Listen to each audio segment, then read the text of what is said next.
ഇന്ന് നമുക്ക് വളരെ ഈസി ആയിട്ട് ഉണ്ടാക്കിയെടുക്കാൻ പറ്റുന്ന ഒരു ബീട്രൂട്ട് കട്ട്ലറ്റിൻ്റെ റെസിപ്പി നോക്കിയാലോ. ഞാനിവിടെ ബീട്രൂട്ടിൻ്റെ കൂടെ കുറച്ച് വെജിറ്റബിൾസും കൂടെ ഒക്കെ ആഡ് ചെയ്യുന്നുണ്ട്. നിങ്ങൾക്ക് വേണമെങ്കിൽ ബീട്രൂട്ടും പൊട്ടറ്റോയും മാത്രം വെച്ചിട്ടും ചെയ്യാം. അപ്പോൾ ഇതിലേക്ക് വേണ്ട ഇൻഗ്രീഡിയൻസ് എന്തൊക്കെയാണെന്ന് നമുക്കൊന്ന് നോക്കാം. ഇതിലേക്ക് വേണ്ട വെജിറ്റബിൾസ് വേവിച്ചെടുക്കാനായിട്ട് ഞാൻ ഒരു പ്രഷർ കുക്കർ എടുത്തിട്ടുണ്ട്. ഇതിലേക്ക് ഒരു ക്യാരറ്റ്, ഒരു പൊട്ടറ്റോ, 2 ബീട്രൂട്ട് ചെറുതാണ്, ഇത് എല്ലാം ഇതുപോലെ കട്ട് ചെയ്തിട്ട് ഒന്ന് ഇട്ട് കൊടുക്കാം.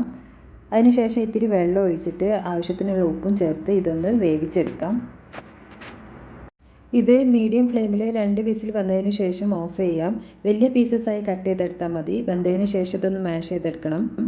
വെജിറ്റബിൾസ് വെന്ത് വരുന്ന ടൈം കൊണ്ട് നമുക്ക് ഇതിലേക്ക് വേണ്ട സവാള ഒന്ന് വഴറ്റിയെടുക്കാം. അപ്പോൾ അതിനായിട്ടൊരു പാന് വെച്ചിട്ടുണ്ട്. ഈ പാന് ചൂടായി വരുമ്പോൾ ഇതിലേക്ക് കുറച്ച് ഓയിൽ ഒഴിച്ച് കൊടുക്കാം. ഓയിലൊന്ന് ചൂടായതിന് ശേഷം ഇതിലേക്ക് ഒരു സവാള കട്ട് ചെയ്തത് ഇട്ട് കൊടുക്കാം. ഞാനിപ്പോൾ ഇവിടെ ഒരു സവാള എടുത്തിട്ടുള്ളൂ.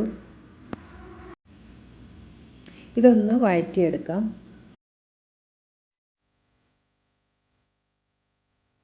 സവാള അത്യാവശ്യം വഴന്നിട്ടുണ്ട്.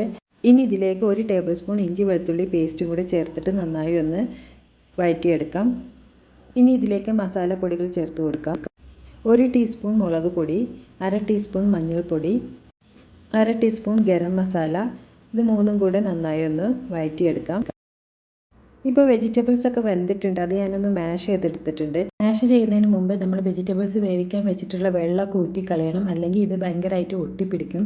അപ്പോൾ ഉദ്ദേശിച്ച ഷേപ്പിൽ ഇത് നമുക്ക് ഉണ്ടാക്കിയെടുക്കാൻ നല്ല ബുദ്ധിമുട്ടാവും. ഇതും കൂടെ മിക്സ് ചെയ്യാം. ഇനി ഇതിലേക്ക് ഞാൻ കുറച്ച് ഗ്രീൻ പീസ് വേവിച്ചും കൂടി ചേർത്ത് കൊടുക്കുന്നുണ്ട്. അതും കൂടെ നന്നായി ഒന്ന് മിക്സ് ചെയ്യാം.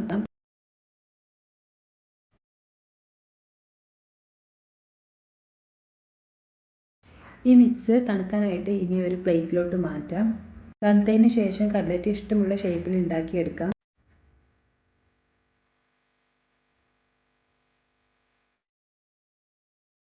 ഇതൊന്ന് തണുത്ത് വരട്ടെ. അപ്പോഴേക്കും ബാക്കിയുള്ള ഐറ്റംസും കൂടി റെഡിയാക്കാം. ഒരു 1/2 കപ്പ് വെള്ളത്തിൽ 1 ടേബിൾ സ്പൂൺ കോൺഫ്ലവർ ഇട്ടിട്ട് ഒന്ന് മിക്സ് ചെയ്തെടുക്കാം. ഇതും കൂടെ ഒന്ന് മാറ്റി വെക്കാം. ഇനി ഇതിലേക്ക് വേണ്ട ബ്രെഡ് ക്രംസ് ആണ്.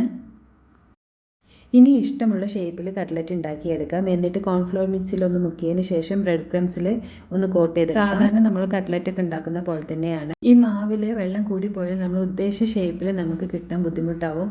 അപ്പോൾ അങ്ങനെ ഉണ്ടാവുമ്പോൾ നമ്മൾ ഇത്തിരി അരിപ്പൊടി കൂടി ചേർത്തിട്ട് നല്ല മാവ് ഒന്ന് ടൈറ്റ് ആക്കുക. അതിനുശേഷം നമുക്ക് ഇഷ്ടമുള്ള ഷേപ്പ് ഉണ്ടാക്കിയെടുക്കാം. ഇപ്പോൾ എല്ലാം ഞാൻ ഇതുപോലെ ഉണ്ടാക്കി എടുത്തിട്ടുണ്ട്. ഇനി ഇതൊന്ന് ഫ്രൈ ചെയ്തെടുക്കണം.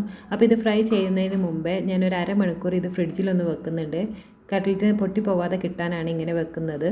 ഒരു പാന് ചൂടാക്കി അതിലേക്ക് ഓയിൽ ഒഴിച്ച് കൊടുക്കാം. ഓയിലൊന്ന് ചൂടായി വരുമ്പോൾ ഓരോ കട്ട്ലറ്റായിട്ട് നമുക്ക് വറുത്ത് കോരാം.